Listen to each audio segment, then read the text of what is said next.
영감은 죽고 자식들은 도망가고 이제 남은 건 나 하나뿐이야. 그래, 외로우면 뭐가 어때? 이 외로움이 내 마지막 자존심이야. 이 말을 입 밖으로 꺼낸 사람이 있습니다. 울면서 한 말이 아닙니다. 누군가에게 하소연하려 한 말도 아닙니다. 아무도 없는 텅 빈 방 안에서 시계추 소리만 울리는 그 정막 속에서 스스로에게 다짐하듯 내뱉은 말입니다. 칠순의 강영자 씨, 이 골목 사람들은 그녀를 찔러도 피 한 방울 안 나올 것 같은 깐깐한 노인이라 불렀습니다. 하지만 아무도 몰랐습니다. 그 단단한 껍질 안에 얼마나 깊고 조용한 사람이 살고 있었는지를요. 그리고 이 여인이 매주 화요일마다 바구니 3개를 들고 혼자 집을 나서는 이유를 아무도 몰랐습니다. 오늘 그 비밀을 처음으로 꺼냅니다. 해가 서산 너머로 떨어지는 시각, 오래된 주택가 골목 안쪽에 낡았지만 정갈하게 손질된 단독주택 한 채가 조용히 서 있습니다. 담장엔 세월의 이끼가 베어들었고 대문 위 작은 화분엔 이름 모를 들꽃 한 포기가 홀로 피어 있었죠. 그 집안 비어있는 거실에선 시계추 소리만이 살아있는 것처럼 울립니다. 똑딱, 똑딱, 똑딱. 그 소리를 들으며 앉아있는 사람이 있습니다. 칠순을 간 넘긴 강영자. 허리는 약간 굽었지만 눈빛은 여전히 빛나고 있고 입술은 늘 꾹 다물려 있습니다. 그녀의 손등엔 수십 년 세월이 고스란히 새겨진 굵고 거친 핏줄이 지도처럼 그려져 있죠. 남편이 심장마비로 세상을 떠난 건 꼭 6년 전의 일입니다.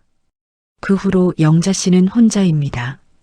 아들은 캐나다에, 딸은 미국에 자리를 잡은 지 오래됐고 명절이면 영상 통화 한 번, 생신이면 용돈 봉투 하나가 고작입니다. 자식들이 나쁜 것도 아닙니다. 다들 잘 살고 있으니까요. 그런데 그게 더 외롭다는 걸 이 골목의 그 누구도 알지 못합니다. 동네 사람들이 영자 씨를 부르는 말이 있습니다. 찔러도 피 한 방울 안 나올 것 같은 깐깐한 노인네. 틀린 말도 아닙니다.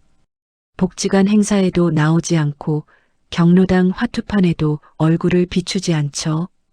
인사를 건네도 짧게 고개만 끄덕이고 지나치는 영자 씨를 두고 이웃들은 수군댑니다. 저러다 쓸쓸하게 혼자 가는 거 아니야?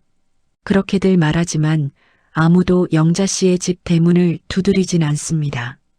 영자 씨는 그 말들을 모르지 않습니다. 들립니다. 다 들려요. 하지만 굳이 해명할 마음이 없습니다. 사람들이 알아주기를 바라는 마음, 그런 마음 자체를 영자 씨는 아주 오래전에 내려놓았으니까요. 그녀의 일주일은 단순합니다.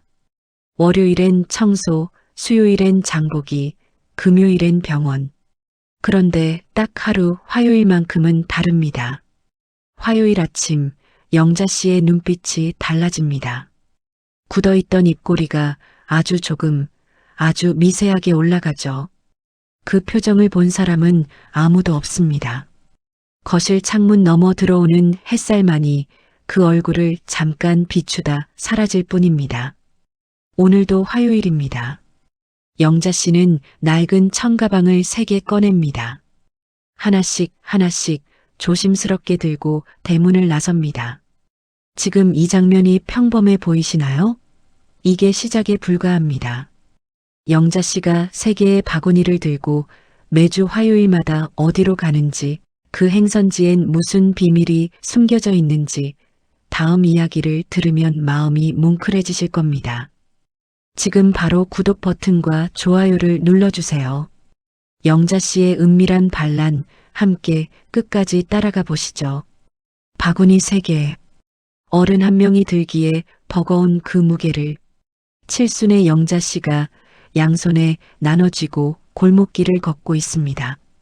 바구니 밖으로 삐죽 삐져나온 것들이 보이는데 소시지 묶음 하나, 노란 바나나 한 송이, 그리고 비닐에 단단히 쌓인 삼겹살 덩어리입니다.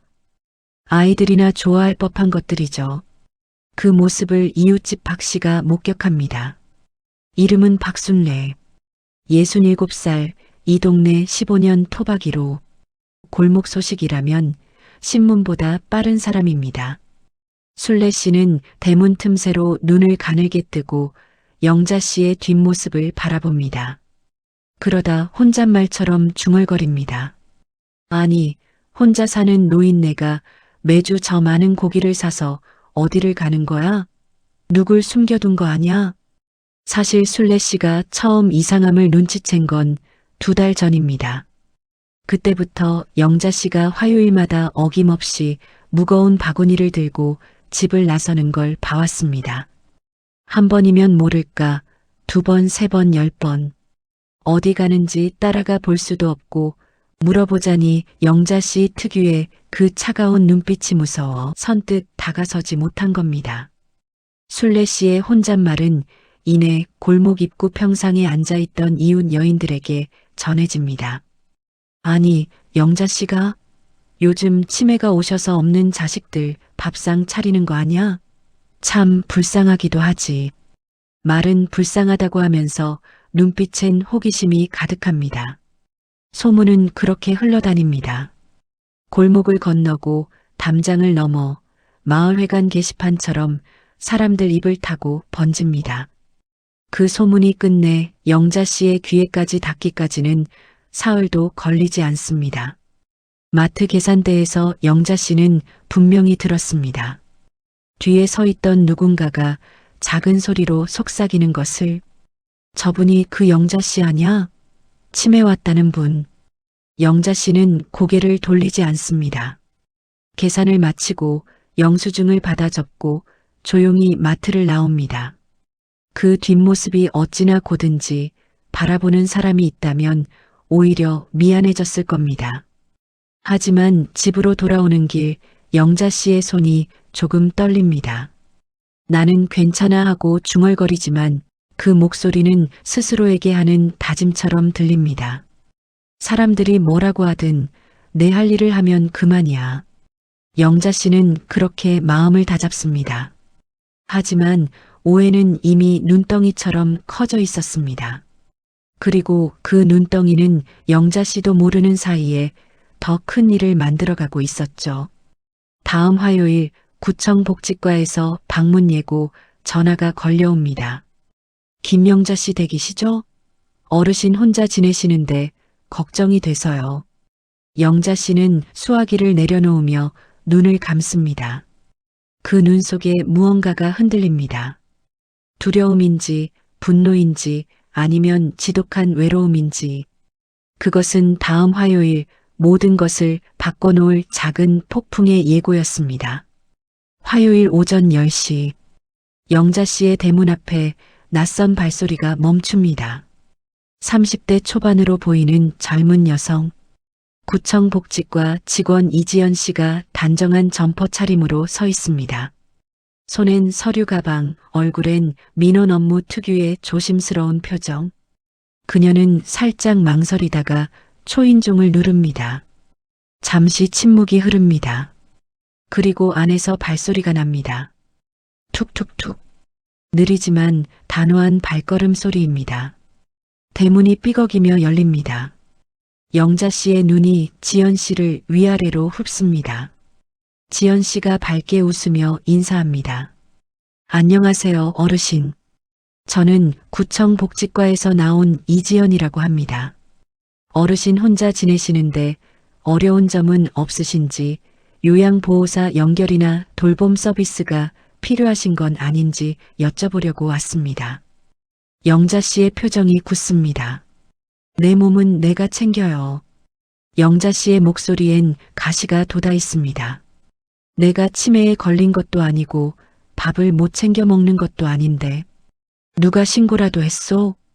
지연 씨가 당황하면서도 서류를 꺼내 보이려 하지만 대문은 이미 닫히고 있습니다. 탁 소리가 날카롭게 울립니다. 지연 씨는 한동안 닫힌 문 앞에 서서 어떻게 해야 할지 몰라 망설이다가 결국 발길을 돌립니다. 그런데 그녀가 돌아서는 순간 담장 너머에서 사각사각 무언가가 움직이는 소리가 들립니다. 그리고 영자 씨의 낮은 중얼거림이 바람에 실려옵니다. 내일 내가 알아서 해. 남들이 상관할 일이 아니야. 지연 씨는 문 앞을 떠나며 수첩에 짧게 메모를 남깁니다. 거부감 강하심. 재방문 필요. 그 메모가 훗날 영자 씨를 구하게 될 줄은 아무도 모릅니다. 오후가 되자 영자 씨는 창 너머를 바라보며 가만히 앉아 있습니다. 손끝으로 탁자를 가만가만 두드리는 버릇이 있는데 생각이 많을 때 나오는 습관입니다. 복직과 직원이 찾아왔다는 건 소문이 단순한 뒷담화 수준을 넘어섰다는 뜻입니다.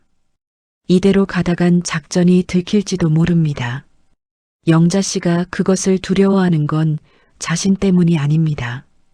그녀는 서랍 깊숙이 간직해둔 쪽지 묶음을 꺼냅니다. 삐뚤빼뚤한 글씨로 가득 찬 쪽지들. 고맙습니다, 할머니. 오늘 소시지 진짜 맛있었어요. 막내가 바나나 3개나 먹었어요. 영자 씨의 굳은 얼굴에 아주 잠깐 그 무엇도 흉내낼 수 없는 표정이 스쳐갑니다. 이 작전이 멈추면 안 됩니다.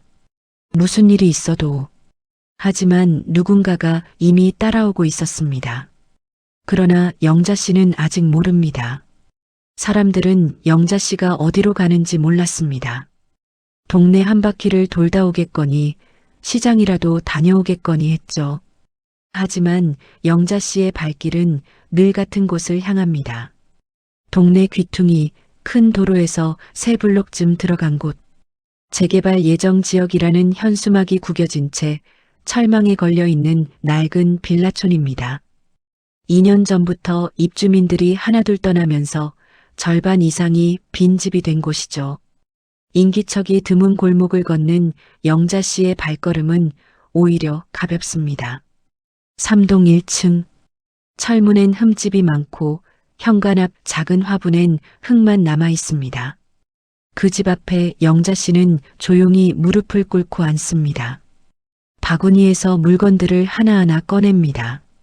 비닐에 싼 삼겹살, 깻잎 무침, 소시지 볶음, 바나나, 그리고 작은 요구르트 3개. 그때입니다. 안쪽에서 소리가 납니다. 야, 오늘 화요일이야. 수호천사 할머니 오는 날이라고. 10살 남짓된 아이 목소리입니다. 다다다 발소리가 급하게 문 쪽으로 달려옵니다. 영자 씨는 눈이 커집니다. 아직 다 내려놓지 못했는데 그녀는 남은 바구니를 빠르게 문 앞에 밀어두고 몸을 돌려 골목 안쪽으로 성큼 몸을 숨깁니다. 헐떡이는 숨소리를 참으며 담장에 등을 붙입니다. 끽 문이 열리는 소리. 우와, 오늘도 오셨다. 형, 고기야, 고기.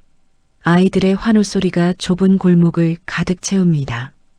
영자 씨는 그 담장 뒤에서 가만히 눈을 감습니다. 입술이 움직이지만 소리는 없습니다. 그냥 웃습니다. 이 아이들의 이름은 지훈, 민준, 그리고 막내 세준입니다. 12살, 9살, 6살. 부모는 5년 전 사고로 2분 모두 세상을 떠났고 지금은 외할머니 이복래 씨가 새 아이를 키우고 있습니다. 복래 씨는 무릎이 아파 파출부 일도 제대로 못하고 정부 지원금으로 간신히 버티는 살림이죠. 영자 씨가 처음 이 집을 알게 된 건 우연이었습니다. 1년 전 겨울 이 골목을 지나가다가 라면 봉지를 안고 울고 있는 막내 세준을 보게 된 것입니다. 아무도 없는 계단 한켠에 웅크린 6살짜리의 그 눈빛이 영자 씨의 가슴 한켠을 쿵 하고 쳤습니다. 그날 이후 영자 씨의 화요일이 바뀌었습니다. 들키지 말 것, 고마워하게 만들지 말 것, 그냥 두고 올 것. 영자 씨의 작전 원칙은 단 3가지였습니다. 왜 숨느냐고요? 영자 씨는 이유를 말한 적이 없습니다. 하지만 짐작할 수 있습니다. 이것은 그녀가 처음으로 이 세상에서 온전히 자기 의지로 하는 일이었으니까요. 보여주기 위한 것도 칭찬받기 위한 것도 아닌 그냥 그 아이들이 오늘 밥을 먹었으면 하는 마음 하나로 하는 일. 그 마음이 영자 씨를 매주 화요일마다 살아있게 했습니다. 하지만 세상은 아름다운 비밀을 그냥 두지 않는 법입니다. 영자 씨가 담장 뒤에 숨어 웃고 있는 그 골목 입구, 누군가의 발소리가 천천히 멈추고 있었습니다. 그날 그 골목 입구에 서 있던 사람은 박순례 씨였습니다. 장을 보러 가는 길에 우연히 영자 씨의 뒷모습을 보았습니다. 저 양반이 이쪽으로 들어가네. 궁금한 마음 반, 걱정 반으로 따라온 것인데 막상 눈앞에 펼쳐진 광경은 예상과 너무 달랐습니다. 담장 뒤에 몸을 숨긴 채 아이들 소리를 들으며 혼자 웃고 있는 영자 씨. 그 모습이 순례 씨의 가슴에 기묘한 감정을 만들어냅니다. 순례 씨는 말없이 돌아섭니다. 하지만 머릿속이 복잡합니다. 이 비밀을 아는 사람은 이제 순례 씨까지 둘입니다. 그 주 평일 영자 씨의 일상은 겉으로는 평소와 같습니다. 하지만 무언가 달라진 게 있습니다. 발목입니다. 지난주 화요일 바구니를 들고 빌라 계단을 오르다 발을 헛디뎌 크게 삐었습니다. 처음엔 괜찮겠거니 했는데 날이 갈수록 붓기가 가라앉지 않습니다. 걸을 때마다 찌릿하게 올라오는 통증. 영자 씨는 이를 악물고 버팁니다. 병원엔 갔다 왔습니다. 인대가 늘어났습니다. 2주 이상 무리하시면 안 됩니다. 라는 의사의 말에 영자 씨는 고개를 끄덕이면서도 마음속으로는 다른 계산을 합니다. 화요일까지 나흘이 남았습니다. 집에 돌아와 혼자 앉아 발목을 감싸주면서 영자 씨는 생각합니다. 이 아픔이 뭐가 대수야? 근데 내가 못 가면 그 어린 것들이 이번 주 먹을 게 없잖아.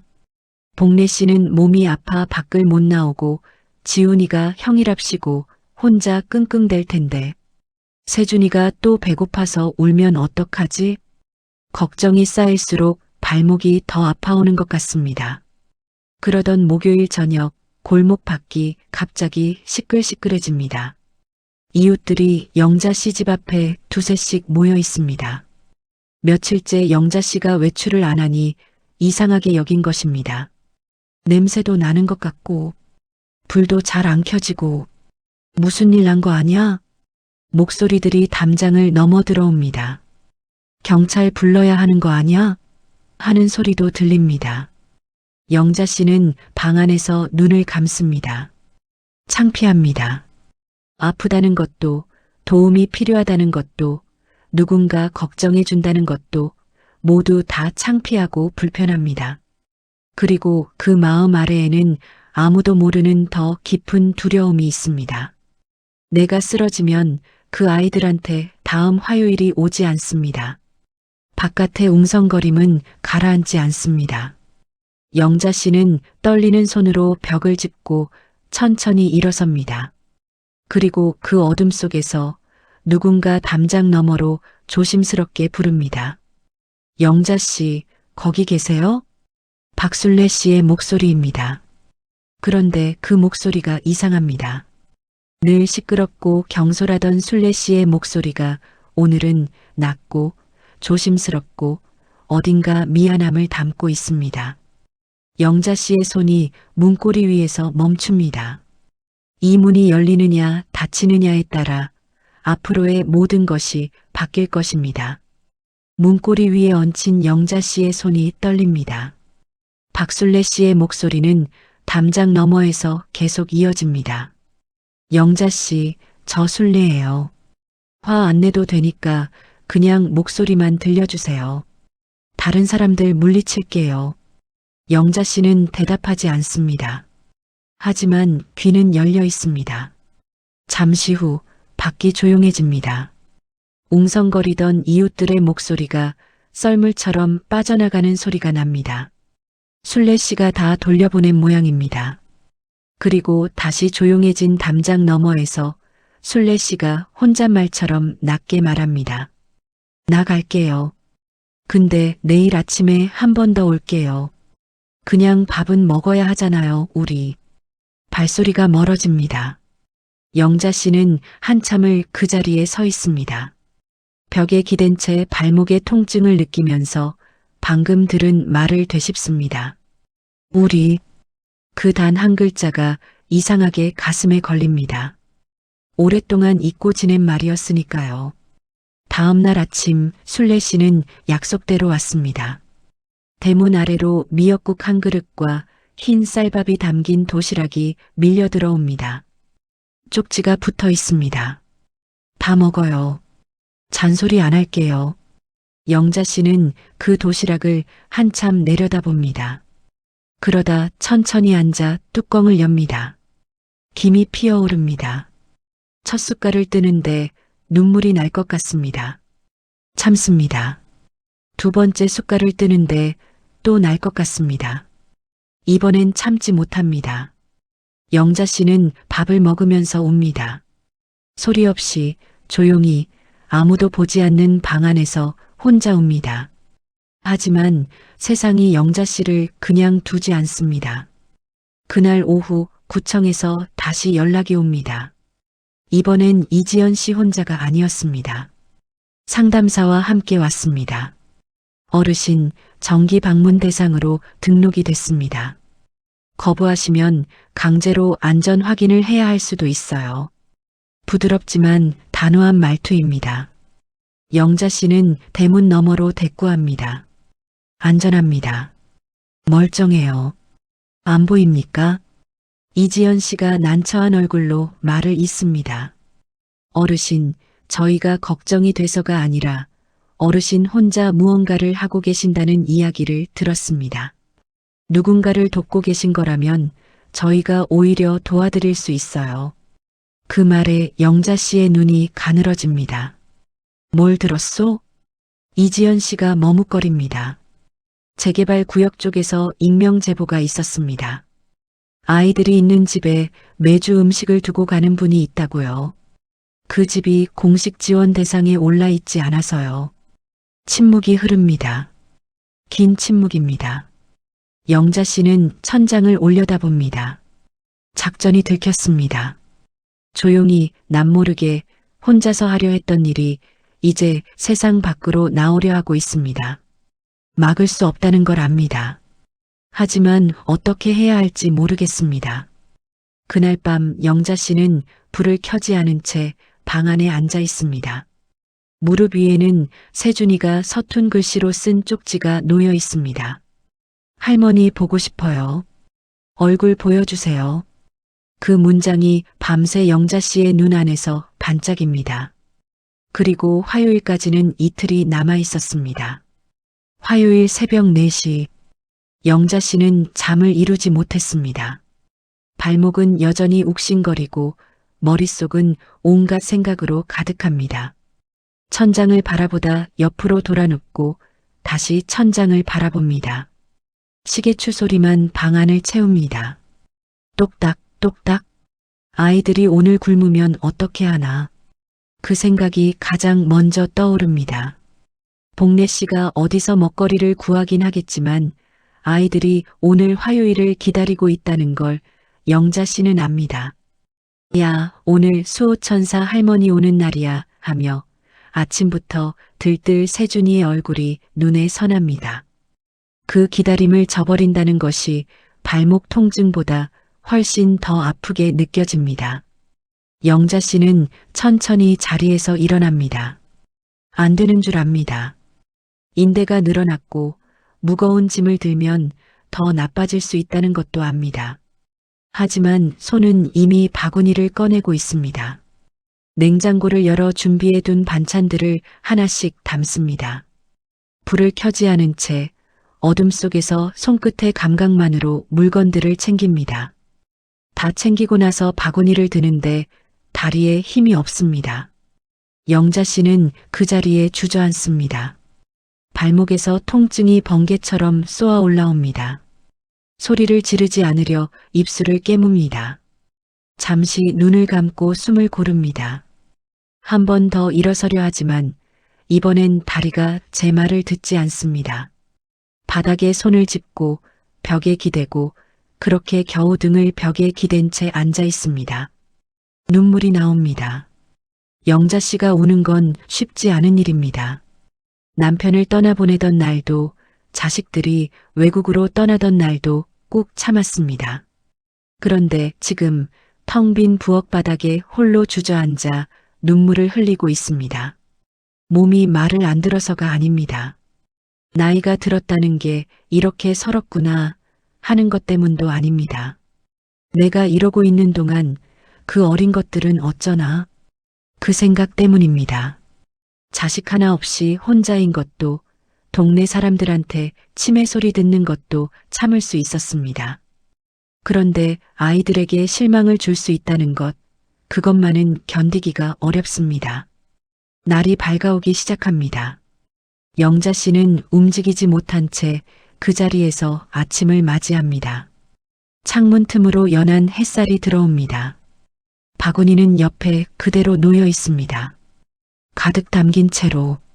그때 현관 너머에서 소리가 납니다. 조심스럽고 작은 노크 소리, 그리고 어린 목소리가 들립니다. 할머니, 계세요? 영자 씨가 눈을 뜹니다. 목소리가 이어집니다. 저희 배 안 고파요. 진짜예요. 민준이 형이 어제 라면 끓여줬어요. 그러니까 할머니 아프지 마세요. 세준이에요. 세준이 목소리입니다. 뒤에서 지훈이 목소리도 들립니다. 어르신, 저희 그냥 얼굴만 보고 싶어서요. 저 지훈인데요. 영자 씨는 눈을 감습니다. 그 눈 아래로 눈물 한 줄기가 천천히 흘러내립니다. 삼형제가 직접 찾아왔습니다.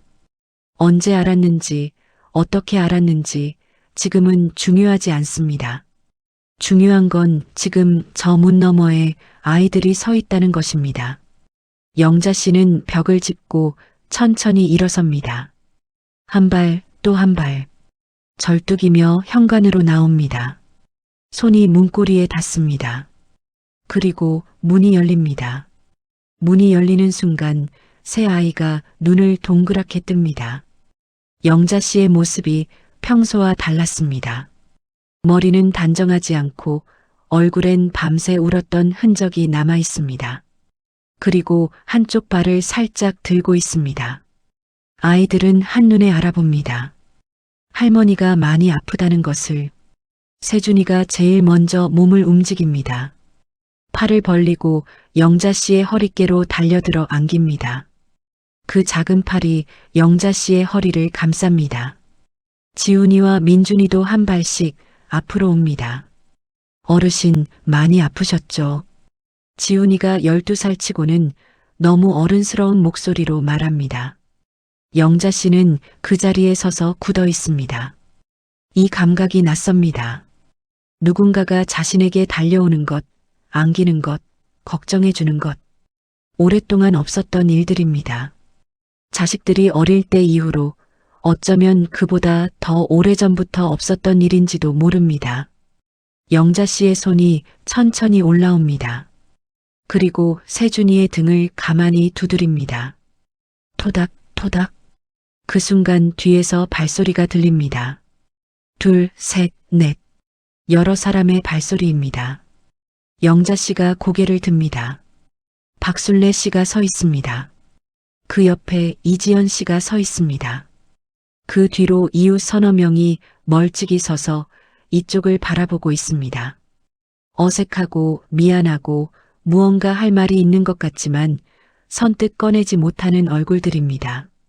순례 씨가 먼저 입을 엽니다. 아이들이 어제 저한테 왔어요. 영자 씨가 아프다고. 수호천사 할머니가 안 온다고. 그래서 같이 왔습니다. 영자 씨는 한동안 그 얼굴들을 바라봅니다. 치매 걸렸다고 수군대던 사람들, 복직과 직원, 그리고 매주 눈여겨보고 따라왔던 순례 씨. 미운 마음이 없다고는 못합니다. 하지만 지금 이 순간 그 마음보다 더 큰 무언가가 영자 씨 안에서 일렁입니다. 영자 씨가 입을 엽니다. 치매 걸린 노인네 구경하러 왔소? 아니면 나랑 같이 애들 고기 좀 구워줄 거요? 한 박자 침묵이 흐르고 순례 씨가 눈을 깜빡입니다. 그러다 피식 소리내어 웃습니다. 이 골목에서 그 웃음소리가 이렇게 환하게 울린 건 오랜만의 일입니다. 이지연 씨가 앞치마를 꺼냅니다. 어르신, 저 삼겹살 잘 굽습니다. 뒤에 있던 이웃 아주머니가 비닐봉지를 들어 올립니다. 저는 김치 가져왔어요. 순례 씨한테 들었거든요. 영자 씨는 고개를 한번 끄덕입니다. 말없이 하지만 그 눈빛 속에 무언가가 따뜻하게 녹아내리고 있습니다. 그날 오후 영자 씨의 마당 한켠에서 연기가 피어오릅니다. 삼겹살 굽는 냄새가 좁은 골목을 채웁니다. 세준이는 고기 한 점을 두 손으로 받아 입 안가득 넣고 볼을 부풀립니다. 지훈이는 어른처럼 상추를 펴들고 쌈을 쌉니다. 민준이는 요구르트를 빨대로 빨며 마당을 종종 걸음으로 뛰어다닙니다. 영자 씨는 낮은 플라스틱 의자에 앉아 그 모습을 바라봅니다. 비밀 작전이 끝났습니다. 하지만 이상하게도 아깝지 않습니다. 마당에서 피어오르는 삼겹살 냄새는 골목을 건너 마을 전체로 퍼집니다. 처음엔 슬금슬금 고개를 내밀던 이웃들이 하나 둘 대문 안으로 들어옵니다. 누가 불렀냐고요? 아무도 안 불렀습니다. 그냥 왔습니다. 냄새를 따라 아이들 웃음소리를 따라 그리고 오랫동안 뭔가 미안했던 마음을 따라 모여든 이웃들이 어색하게 서 있는데 순례 씨가 팔을 꺼내 썰고 이지연 씨가 김치를 찢어 접시에 담고 누군가는 된장찌개 냄비를 들고 왔습니다. 말하지 않아도 손들이 움직입니다. 어느새 마당은 작은 잔치판이 됩니다. 그 한가운데 영자 씨가 앉아 있습니다. 다리는 여전히 아픕니다. 그래도 괜찮습니다. 그녀는 자신이 이 자리의 주인이라는 걸 압니다.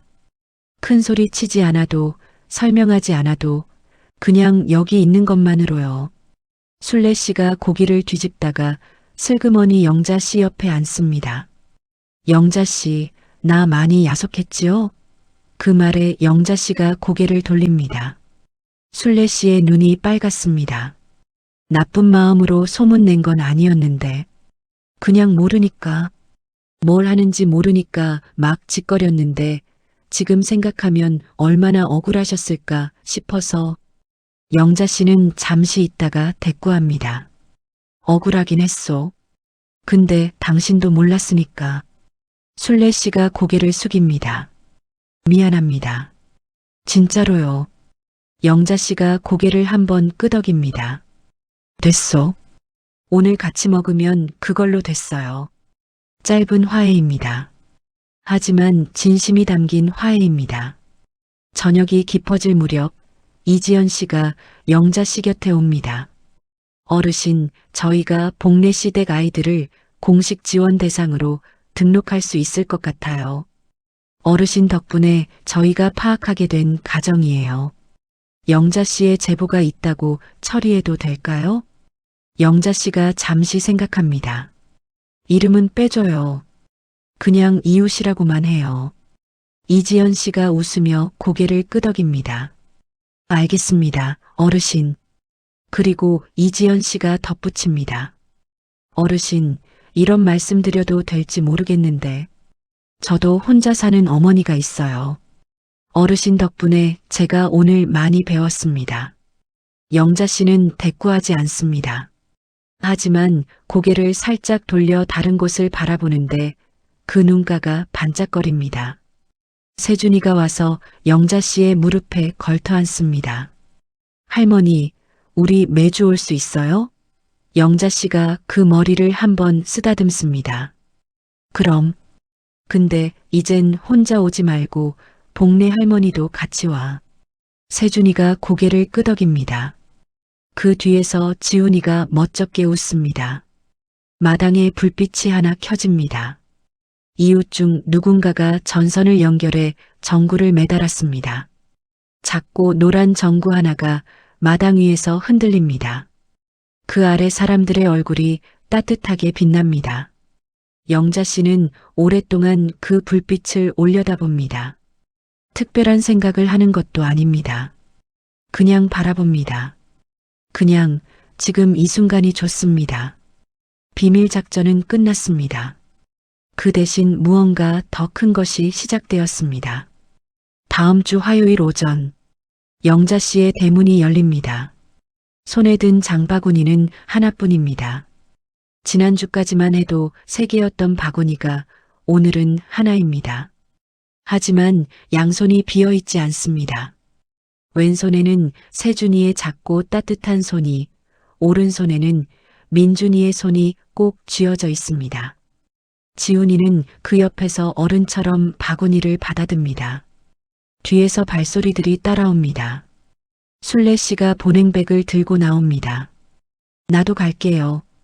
이웃집 기순 씨가 밑반찬 통을 들고 따라 나섭니다. 이지연 씨는 오늘 반차를 냈다며 웃으면서 합류합니다. 그 뒤로 얼굴을 익힌 이웃들이 하나둘 골목으로 나옵니다. 누가 불렀냐고요? 아무도 안 불렀습니다. 그냥 화요일이 됐으니까 다들 그냥 나왔습니다. 영자 씨는 앞을 봅니다.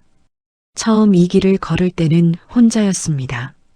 무거운 바구니를 3개 들고 아무도 모르게 들키지 않으려고 빠른 걸음으로 걷던 이 길. 지금은 발걸음이 느립니다. 아이들이 있으니까요. 이야기 소리가 있으니까요.